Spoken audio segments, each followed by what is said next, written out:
Hi, Cassie. Hi, Caitlin. This is Pacific Northwest Haunts and Homicides. Ooh, yeah. PNW. Haunting it up. You do this really cute thing when you say, like, the intro where you, like, lift your eyebrow.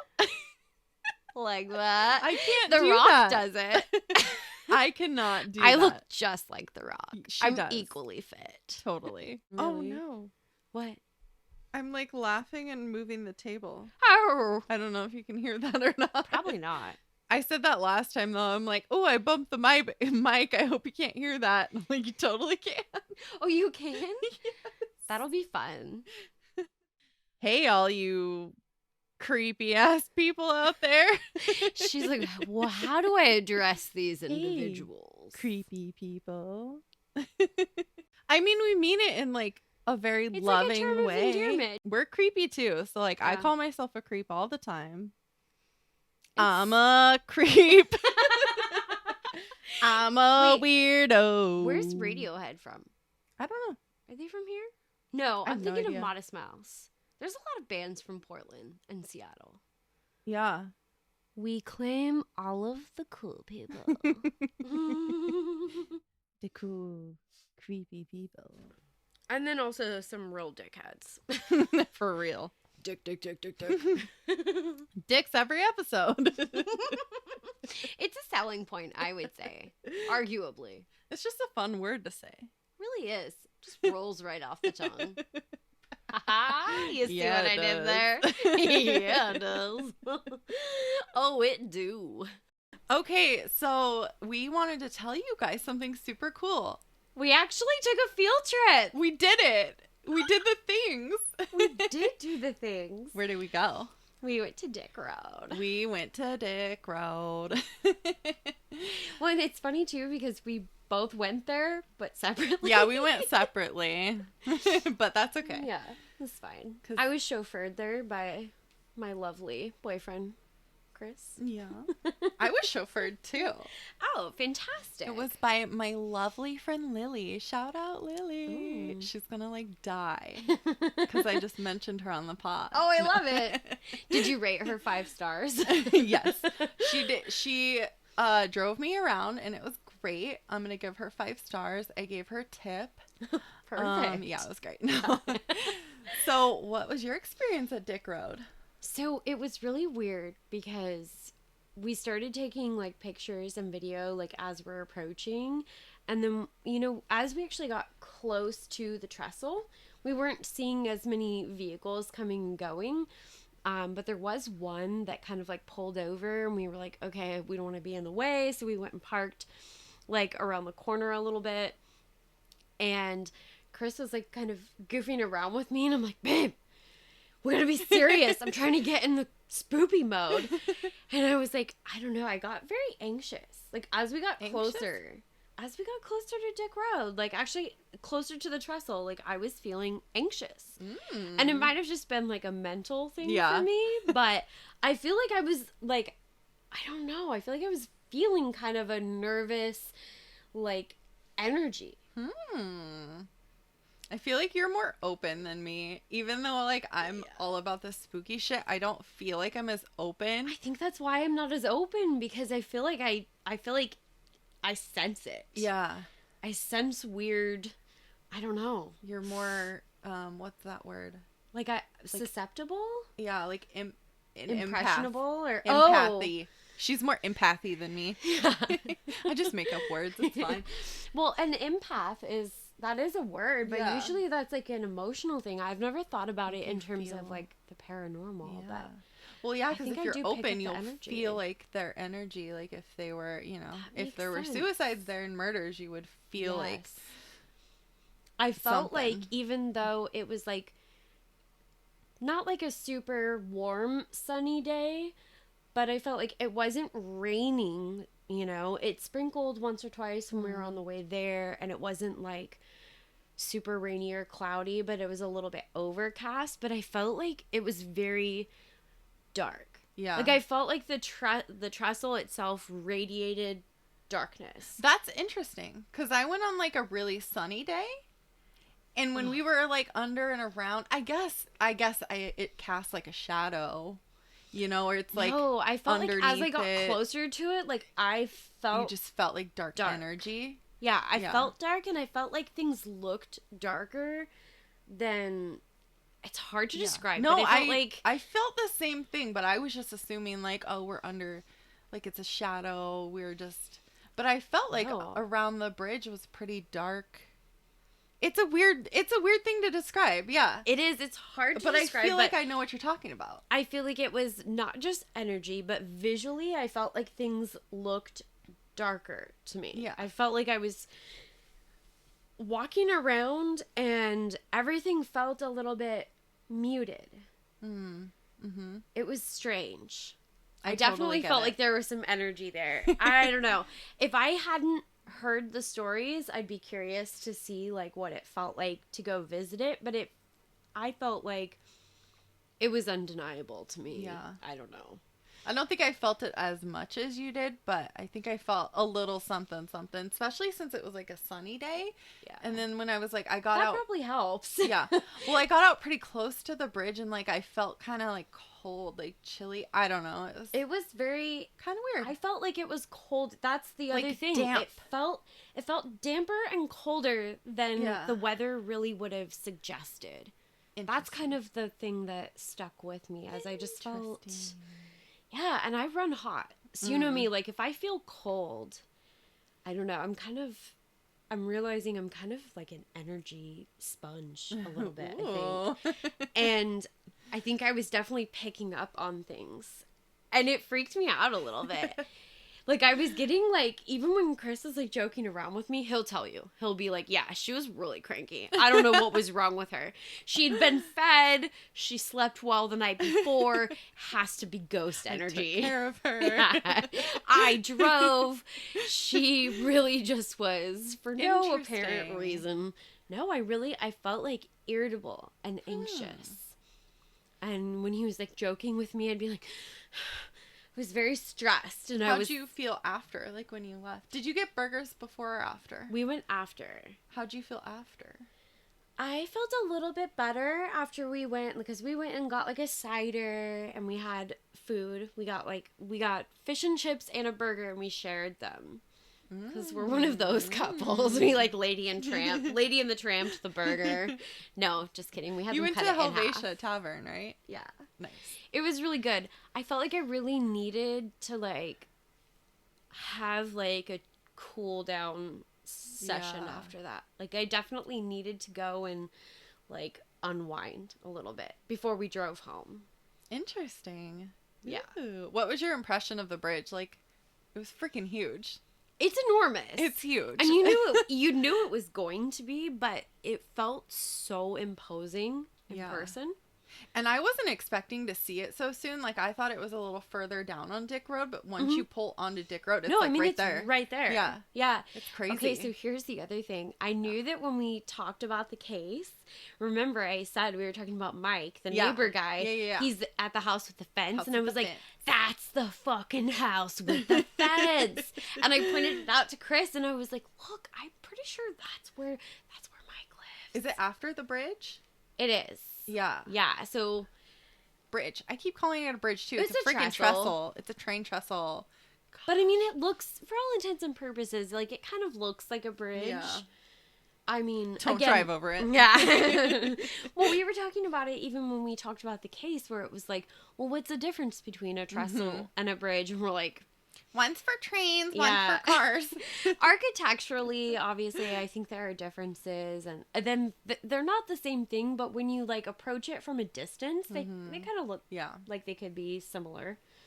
But yeah. Another thing I noticed, I was surprised at how close the houses were.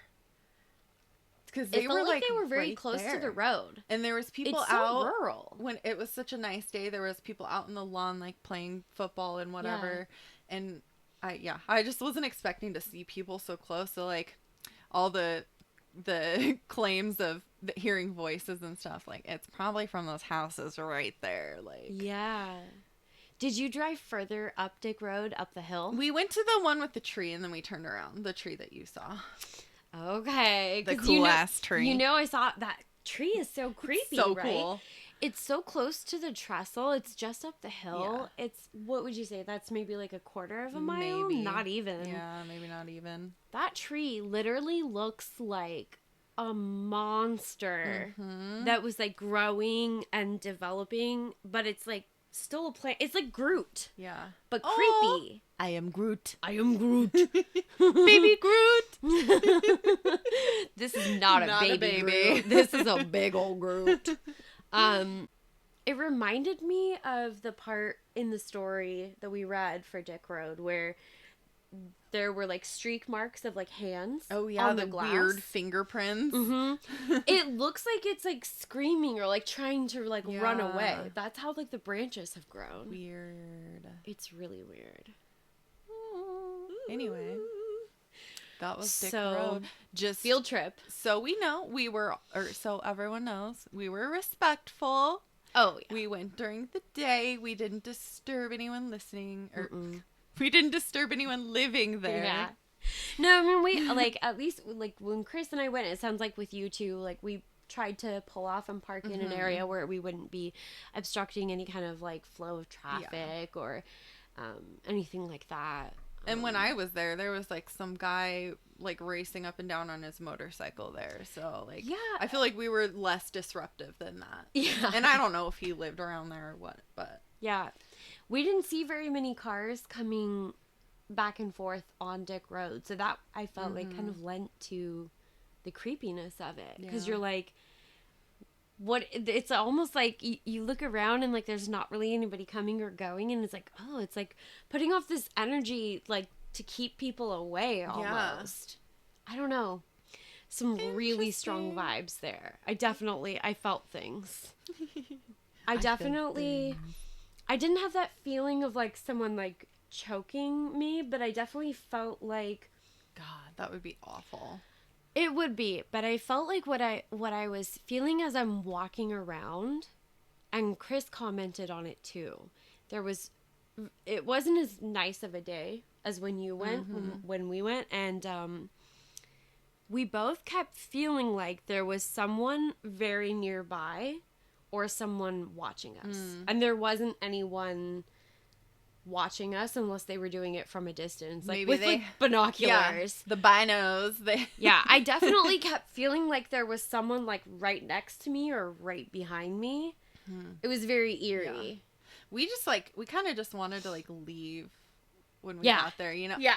Like, no, you, like, immediately, as it's weird. Chris wanted to take a lot more pictures, and, like, he's a photographer, so he, you know, was like, well, should I break out, like, my camera? And I'm like, don't even take it out of the trunk, like, let's get out of here. That's funny, because me and the friend who took me, Lily, she's a photographer, we're both photographers, neither one of us got our cameras out, and I wanted, like, good, like, far away photos of the bridge, and we didn't do that. We were just like, let's just, like, take a couple with our cell phones real quick and then leave. Like, it was a weird... There's definitely a weird vibe. Yeah. Oof. Spoopy. So when we say have a creepy ass day, apparently we live by that now. We do. I liked it. Mostly because I got to go have an amazing burger afterwards. If you go to the train trestle, go to Helvetia Tavern and get a burger. Yeah. I feel like it's important. Yeah. We need to keep these, like, small local businesses alive, especially with everything that they've been through. Hillsborough, I don't think you guys really were affected as much by, like, the wildfires over the summer, but COVID has taken a lot of the small businesses out. Yeah. So we got to do what we can. For sure. Yeah. Keeping them alive. Stay alive. Staying alive. Please edit that out. I'm never gonna. It's staying in. If all my embarrassing shit has to stay in, so does yours. No. I've always said I'm a big proponent of editing out our worst moments. No. Okay. Well, debatable. It humanizes us. Oh, we are very human. We're so relatable. I love it. I can't wait to see the comments on this. Be kind. Be kind. To everyone. Especially us. Yes. For the love of God, please be kind to your podcasters. All right. Well, that was Dick Road. That's a wrap on Dick Road. Field trip number 1. Okay, so Jerome, which I don't like the name Jerome. You don't? I'm going to lead with that. I don't care for it. Oh, I think it's pretty. Sorry if your name is Jerome. I love you. I don't like this Jerome. Yeah, I kind of probably tainted it for you. Sort of colors it in a bad light, and you're going to see why. Okay. So Jerome Henry Brudos, a.k.a. Jerry, a.k.a. the shoe fetish slayer. Gross. Fucking Jerry would be a shoe fetish. That reminds me of like Rick and Morty. Yeah. Jerry. Jerry. I know. The whole time I'm like, Jerry. So, Jerry was born January 31st, 1939 in Webster, South Dakota. He was the inspiration, actually, for one of the episodes of the Netflix show Mindhunter, which I will be watching tonight. Yeah. Cassie is going to watch it, especially since we've literally talked about it in both of the recording sessions today and mercilessly shamed her. I will watch it, I promise. I promise. If there are no more episodes that come out after this, you know why. So while there's no excuse for the vicious and heinous crimes that he would eventually commit, it does seem that certain unusual aspects of his upbringing may have played a role. So I feel like that's one of those things where, you know, you feel bad for the kid, but not for the things that they did as an adult. Exactly. Because you're making conscious choices and, you know, you're averting law enforcement and you're doing horrible, horrible things. Ugh. So. No excuse. No. Jerry was the youngest of two sons, but apparently his mother had been hoping for a boy. I said literally the opposite of what I meant to say. Yeah. So you said that Jerry's mom wanted a boy. Yeah, and she already had boys. So in fact, Jerry's mom wanted a girl. She meant girl. Girl. And I was literally female. Looking right at her when she said boy, and I was like, yeah, I totally know what you mean right here. So he was a boy and she wanted a boy, but why did she dress him up like a girl? Wait, what? She meant girl. I meant girl. I'm not sure if you can see where this is going already. Aww. Perhaps you think you do, but it's probably even more fucked up than you're imagining. Unless you're already familiar with the case. Brudos realized he had a fascination with women's shoes at the tender age of 5 when he found a spiky pair of heels in a junkyard. Oh. Yeah. So, like, great fashion sense, but, like, where it goes from here, it's just not good. It's fine if you want to wear high heels, but, you know. Yeah. Do you. Live your best life. Those shoes sound actually, like, pretty sweet. I'm not gonna lie. Did it have the color? It didn't. But I picture them as, like, red spiky heels, you know? Has to be. They are. We're just going to go with they are. His mother, of course, had a classically toxic response and destroyed them. Oh. I know. Sad for the kid, right? Shoes. What the fuck? Bitch. Yeah. Yeah. You know what? And I don't have any qualms about saying it, to be honest. No. Yeah. That's a bitch move. Yeah, it really is. His mother, Eileen, really mistreated him over the years. As a result, it seems like women's shoes and later undergarments, amongst other things, became something like a forbidden fruit. Oh, just let him be who he fucking is. Jeez. Yeah. No, it's not great. He went on to steal his 5th grade teacher's shoes as well as a female neighbor's underwear. There were apparently a few uneventful years, or at least undocumented incidents, until he was a teenager and committed a much more serious crime. Uh-oh. Yeah.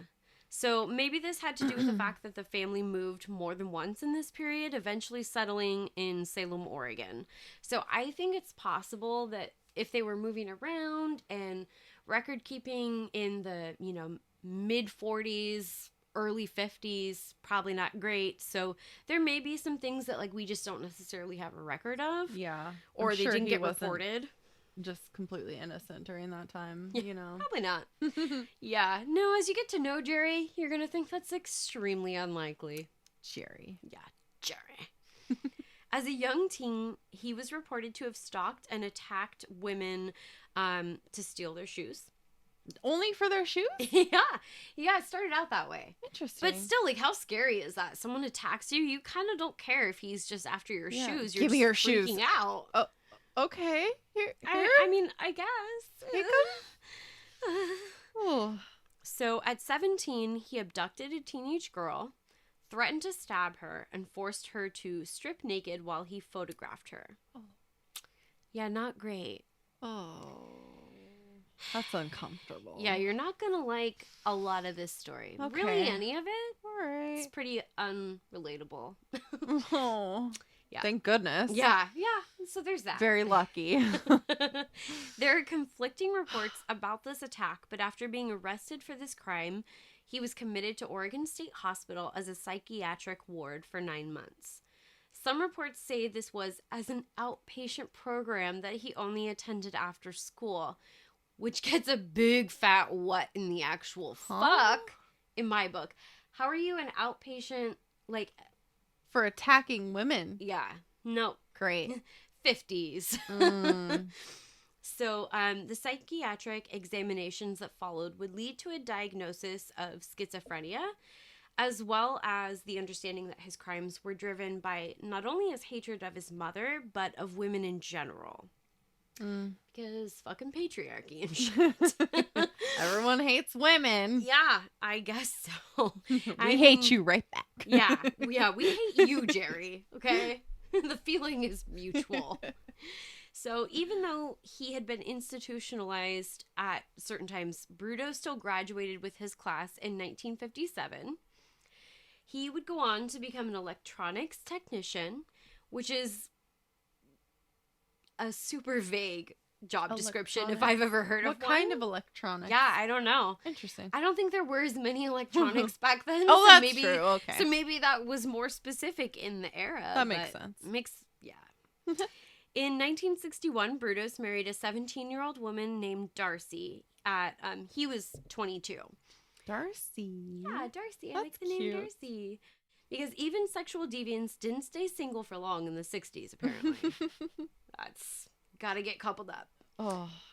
It has been widely reported that during this time, he complained of migraines and blackouts. So, hold that thought, okay? Because as a migraine sufferer, I can tell you his crimes are the last thing on earth I would try to carry out on my best day, but certainly not in the midst of a migraine. So, is he saying that is like a reason? He does eventually try to use that as a defense, but I'm like, no.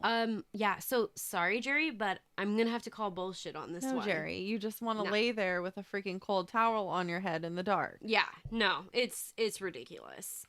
In the early days of the marriage, Brudos asked Darcy to perform the housework naked, with the exception of some really sexy high heels so that he could photograph her.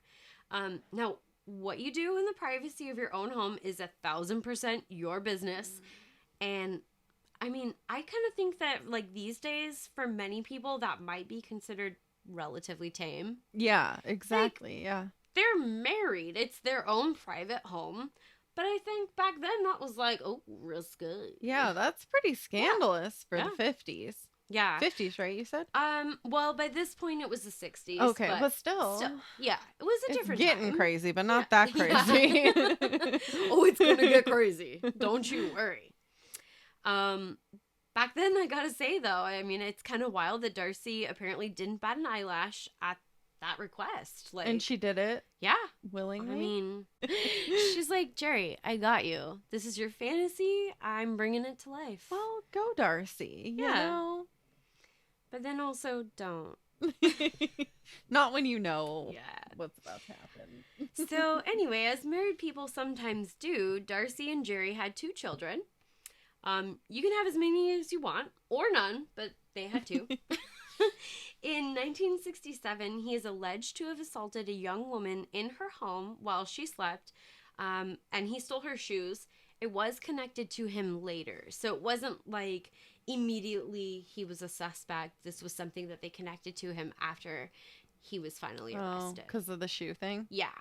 They weren't really, like, catching on to a lot of, like, the patterns and things that they talk about in Mindhunter, which Cassie's gonna watch. God damn. I'm getting there. Okay. Oh, I'm coming for you. Sorry. His first official recorded victim was Linda Slauson. She was born in Minnesota on January 7th, 1949. Minnesota. She was just 19 at the time of her death. Oh, yeah. That's sad. I know. It is really sad. I mean, to be 19. So much life ahead of you. Fuck. So she had been living with her mother and siblings in Oregon, working as, okay, and this really is telling of the times, an encyclopedia saleswoman when she knocked on the wrong fucking door. Oh, no. Yeah. So, I mean, here she is. She's like, I'm a peddler of knowledge, selling encyclopedias. And she was taken to his basement and incapacitated by a wooden plank to the head. Yeah, it really never gets better in my cases, so just buckle up. He also strangled her, and then, this is so grody. No. He dressed and redressed her body multiple times. He removed one of her feet and stored it in his freezer, as you do, just a keepsake. So he was treating her like a Barbie doll and, like, dressing her, but then he took her foot off? Yeah. Like, what? Why he the wanted fuck? to keep a piece of her. I don't like it. Definitely had a foot thing going on here, so. Mm-hmm. Yeah. I know, it's not surprising at all that the foot was the thing that he kept, but I don't like it. So, he threw the remainder of her body off the Wilsonville Bridge into the Willamette River. He tied a heavy car part to her body to ensure it would be difficult for her remains to be discovered. Ugh. Yeah. What kind of car part? I'm not sure. I never don't know why. I know, but I was really curious about that, and I never really could find anything more specific about, like, what that was. So he gets real devious here, because he's just being sneaky, and this is how you know it's like not that there was ever any question, but he knows exactly what he's doing. While he was dumping the body, he pulled out his tire repair kit next to his car so he wouldn't look suspicious when he was dumping her body. Oh. So it's like, this car's pulled over on the side of the road or on the side of this bridge. What are they doing? Oh, he's fixing a tire. What a slippery little sneaky snake. Yeah, gross, right? Fucker. Oh, so I get all of the grody vibes. Yeah, never pull over and help someone if their tire's flat. Just, example number 1 here. Jerry.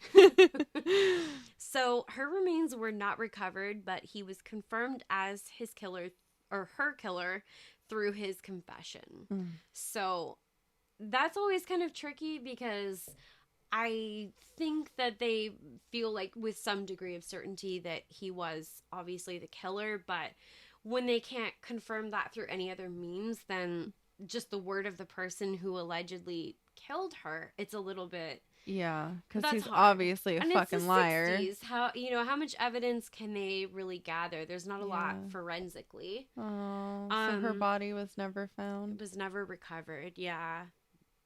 Fuck. I know. So, November later that year, he stopped to, quote, help a woman whose car had broken down. This poor woman was Jan Susan Whitney.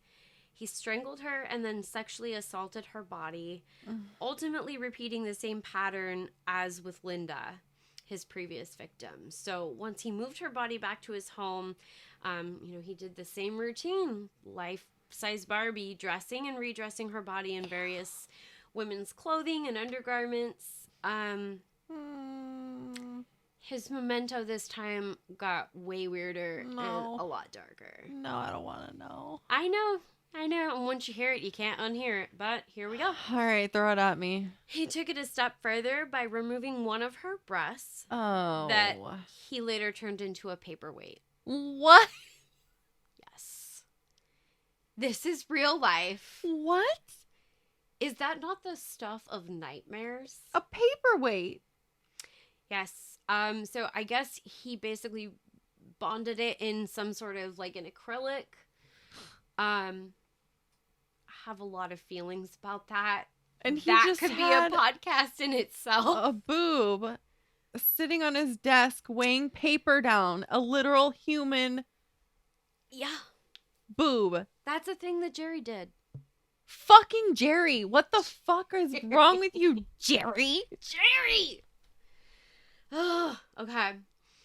The next attack didn't take place until March the 27th of the following year when he abducted Karen Sprinker, who was 19 at the time. She was attending Oregon State University, and my gut reaction here is, I don't know, maybe go to U of O. Go to U of O. Don't go to Oregon State. I don't know. I mean, if this is what's happening on the OSU campus, Damn. like, ouch. Yeah. Rethinking my admission application. Or they're the Ducks, right? Yeah, U of O's the Ducks. Go Beavers. Just kidding. Oh, no, wrong way. Go Ducks. I don't care. I don't like sports.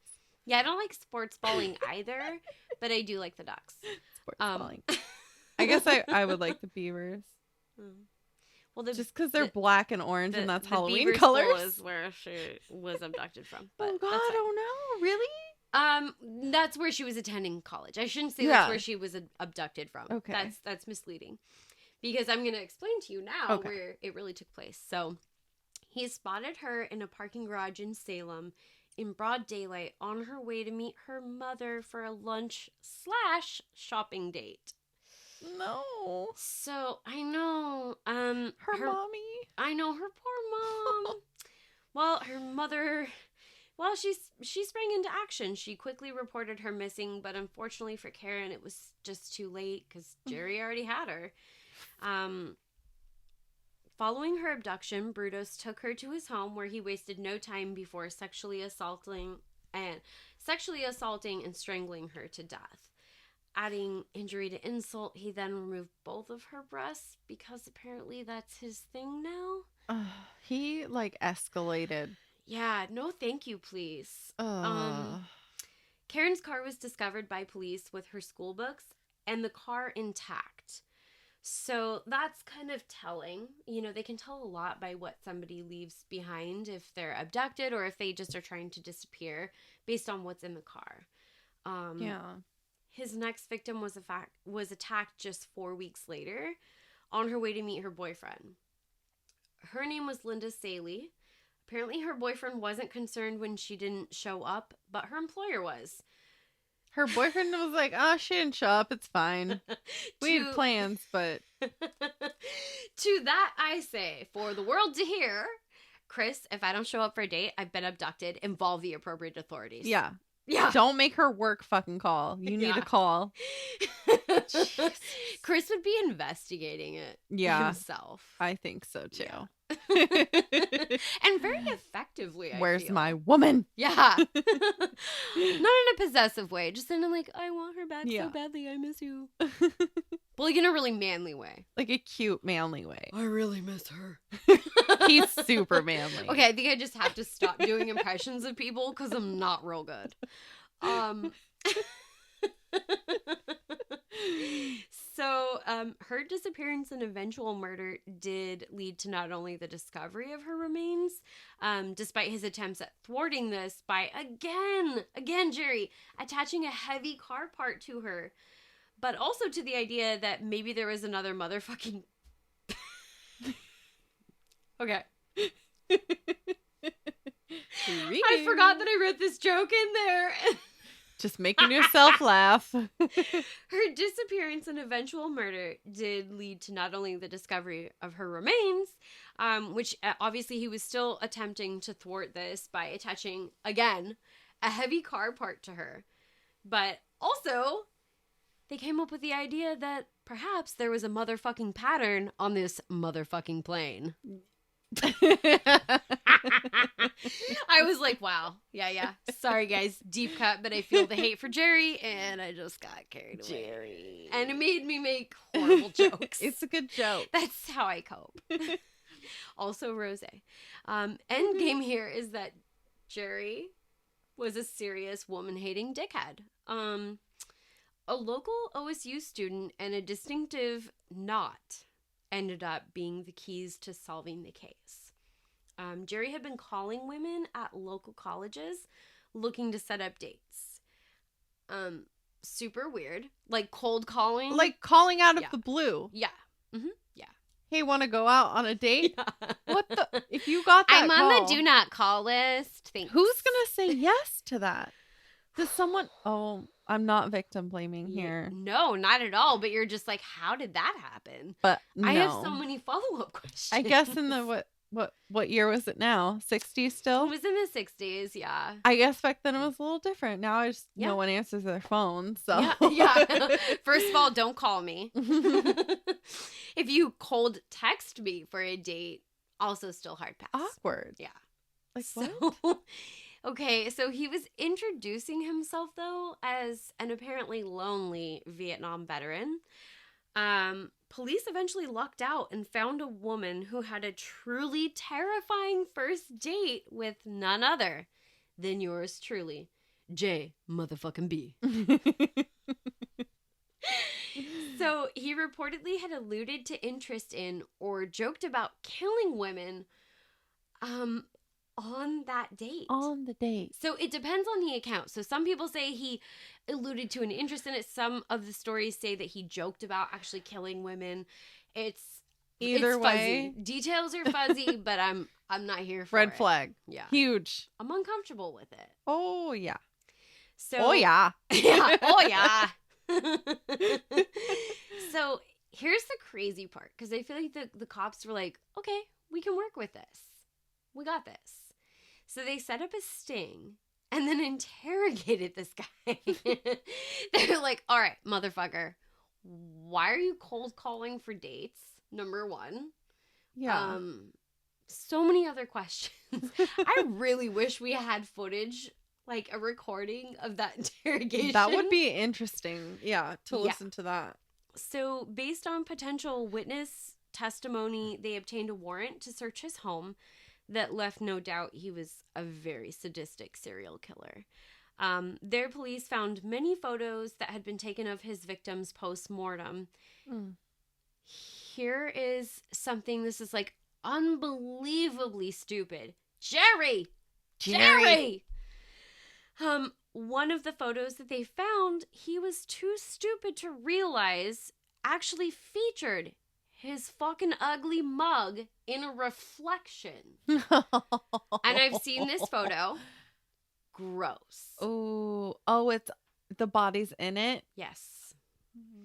I shouldn't say the body. I feel bad saying the body. Yeah. The freaking human I don't know being. which victim it was that was in this photo, because most of what I was able to find kind of poking around online, those photos are typically a little bit blurred. And believe it or not, he wasn't focusing in on like her face. Oh, so stop. Yeah, it was bad. The photo itself like wasn't super graphic in nature, in that like he wasn't really doing anything physically to her in that moment. But yeah, you see her, and then this mirror in the background, you can very clearly see his face. Ugh. And it's not like surveillance video footage where you're like, that could be anybody. Yeah. You're like, no, that's him. Jerry. Hey, Jerry, what you doing there? I don't know. Yeah. Hanging out. Are we going to post that photo? Maybe like a cutout of like just him? We'll have to look at it and see what you think. We might be able to kind of like crop it to make it a little bit less, because I feel grotesque. Like that's, it's definitely one where you're going to need a trigger warning on that. Yeah.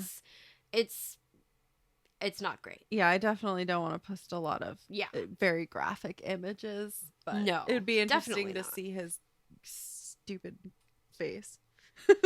And not only is his face stupid just on the whole, but he's kind of making a stupid face in it. Of course he is. Yeah. Jerry. So he initially tried to plead not guilty due to insanity, but eventually changed his plea to guilty. He couldn't be charged with all of the murders at the time because not all of the remains could be recovered. And just based on like how much forensic evidence they could gather, especially given the time, it was a lot harder, I think, for them to convict without a body. That is something that they can do a little bit more readily just based on case precedents and like other available forensic evidence now, but it's still it's a lot harder, you know. No body, no crime. No body, no crime. No body, no crime. Except Jerry, we know what you fucking did. Jerry. So I just I really hate that so hard though, because for those families not getting that conviction, I mean, at least they know that he's behind bars and there's that, but it's a little bit heartbreaking to think that here's this murderer and someone who really sadistically killed your loved one and they're not being held responsible for it in the courts. So I have some hard feelings about that, but I do have good news. Oh, good. Finally. We're there. Yeah, we got there. We made it. We're here. Everybody strap in. In March of 2006, at the ripe old motherfucking age of 67, he died in the Oregon State Penitentiary of, natural causes. I was hoping it was something terrible. Yeah, you always hope, but...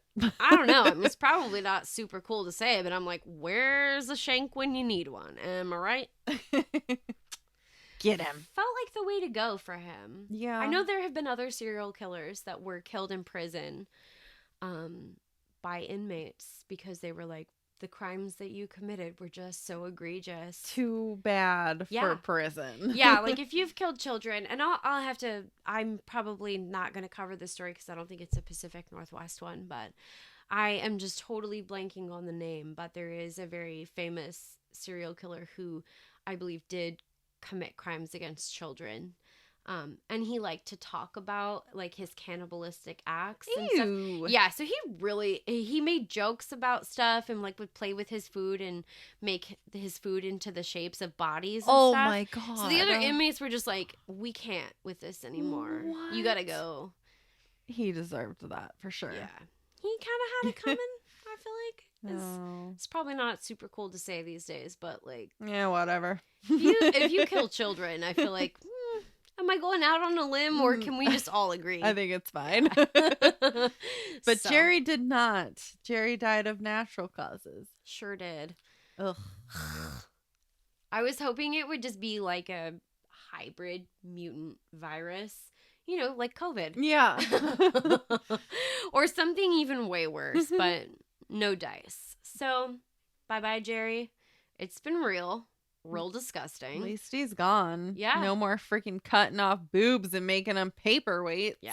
I don't care for it. God. That was disgusting. It's really going to change the rest of your day. It's not okay. What time is it? 2:15. Yeah, the rest of my day is going to suck. Actually, if you think about it, you got like the darkest part of your day out of the way, hopefully. Yeah. So like now we'll just finish this rosé, like have a little snack. Yeah. Not think about Jerry. We always need a snack after. Yeah, we do. After we talk about murder, we just need to eat. It really works up an appetite. What can I say? All right. I know. Yeah. Okay. I think that's a wrap on Jerry. Have a creepy ass day. Yeah. The creepiest. Have it. So for all of you that are listening, if you have any true crime or paranormal stories that you want us to share, maybe with the whole Pacific Northwest. Yes, we would love to read them on the pod. Yeah, we will read them out loud. Email us at PNW Haunts and Homicides @gmail.com. It's all spelled out, no special characters, super duper easy peasy. Also, if you would like to follow us on Facebook or Instagram, it is at PNW Haunts and Homicides, the same thing as the email. It's all spelled out, no special characters or anything. Bitchin'.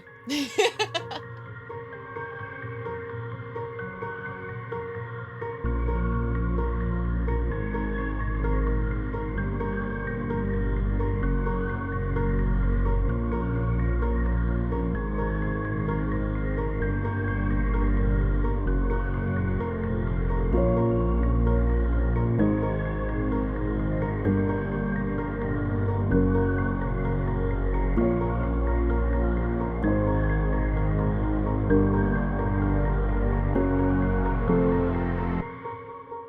because I don't record without you, so, like...